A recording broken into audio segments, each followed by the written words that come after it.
This new MacBook could be Apple's biggest risk yet. Apple just announced their brand new MacBook Air with the M2 chip. It looks almost identical to the previous generation MacBook Air with a few small changes. The main one being the notch, just like on the new iPhone 14. But there's one more small change that nobody's really talking about. And this one small change could be the reason why this MacBook could be Apple's biggest risk yet. First of all, let's talk about the good things about this MacBook.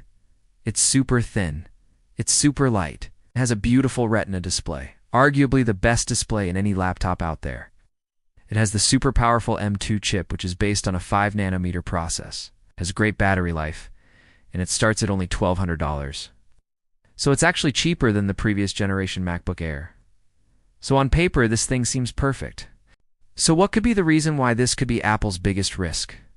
Well, the answer is right here.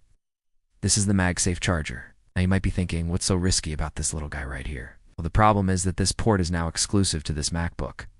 If you want to charge your new MacBook Air, you have to use this charger and only this charger. You can't use the old USB-C chargers that you might have lying around from your old MacBook or your iPhone, or even the new USB-C cables that came with the new iPhone 14, because they don't support this new charging standard called MagSafe.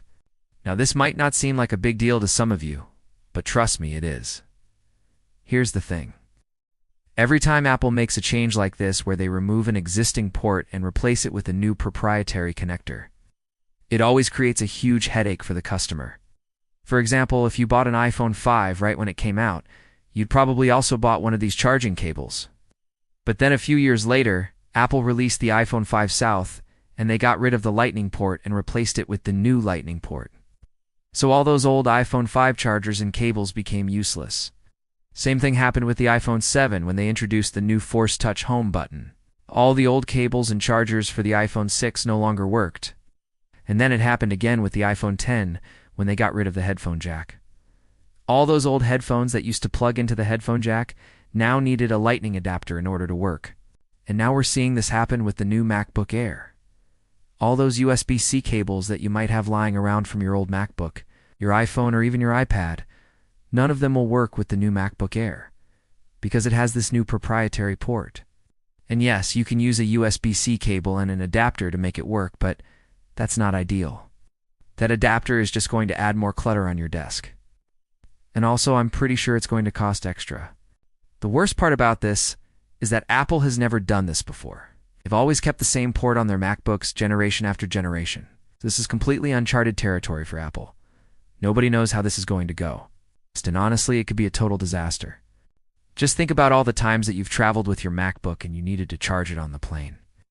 Where do you think most people are going to get their power from? It's going to be from the outlet on the plane, not from their iPhone. So having this proprietary port could be a huge inconvenience for a lot of people.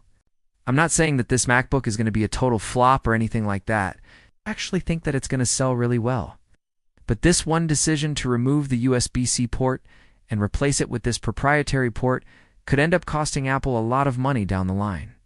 And that's why I think this could be Apple's biggest risk yet. But I want to know what you guys think. Are you okay with this new MagSafe port?